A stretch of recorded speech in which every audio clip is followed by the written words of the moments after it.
Come, sit with me. Let me tell you a story. Long ago, there lived a woman who carried many things. She carried memories. She carried regrets.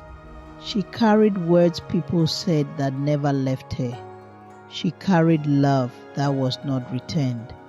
And she carried fear about the future. But most of all, she carried blame for herself.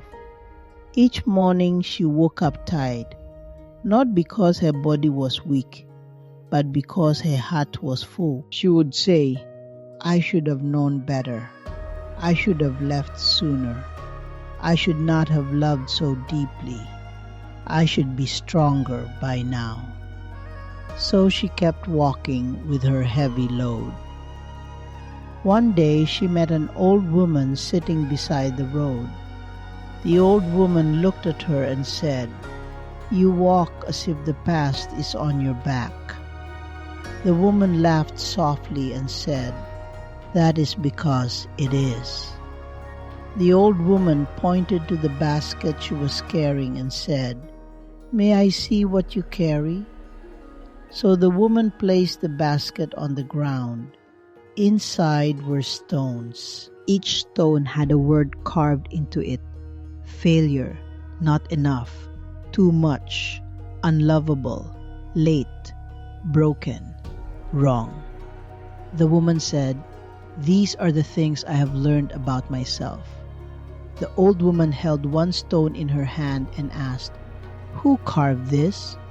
The woman said, "My mother, my lover, my teacher, the world." The old woman nodded. Then she asked, "Who keeps carrying them?" The woman was quiet. "I do," she said.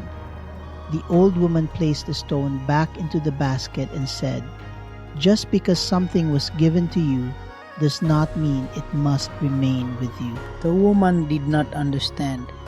The old woman walked to the river nearby and picked up a smooth, empty bowl. She filled it with water and said, "Watch carefully." She placed one stone into the bowl. The water rose. She placed another. The water spilled over. "This is your heart," the old woman said. "When it is filled with stones, there is no room for life." The woman looked down. "But if I put them down," she said, "who will I be?" The old woman smiled gently. "You will be lighter." They walked together to the river.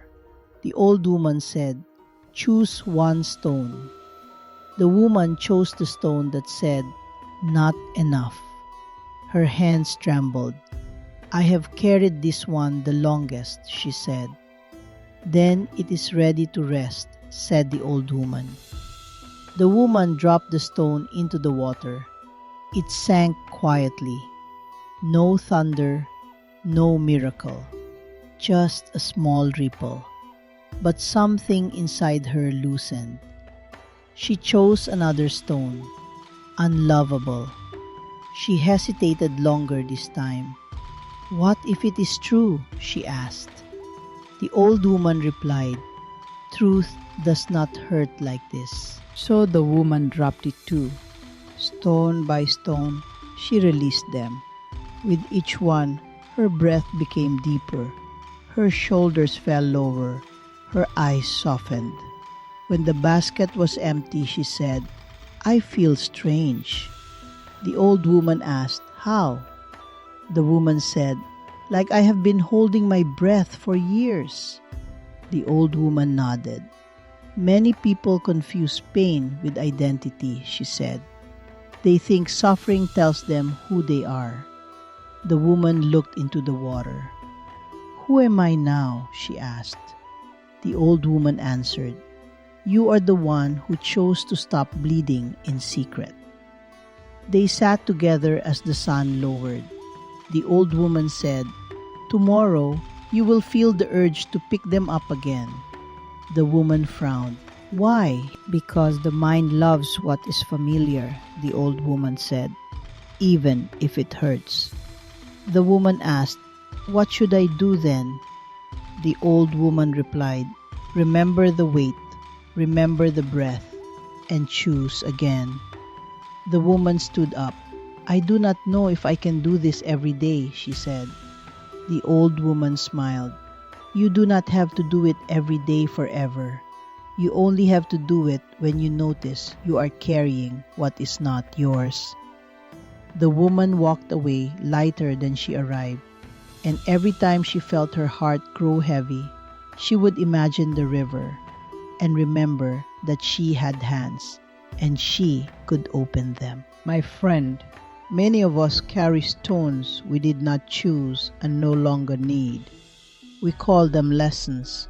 We call them love. We call them responsibility. But some things are only wounds we learned how to hold. Healing does not mean forgetting. It means setting down what is crushing you. You are allowed to be lighter. You are allowed to be kinder to yourself. You are allowed to stop punishing the past. Tonight, ask yourself gently, what stone am I still carrying that I no longer need? And when you are ready, place it down. Not with anger, not with force, but with breath. You are safe to rest now. If this story brought you a little peace, I invite you to subscribe and sit with me again.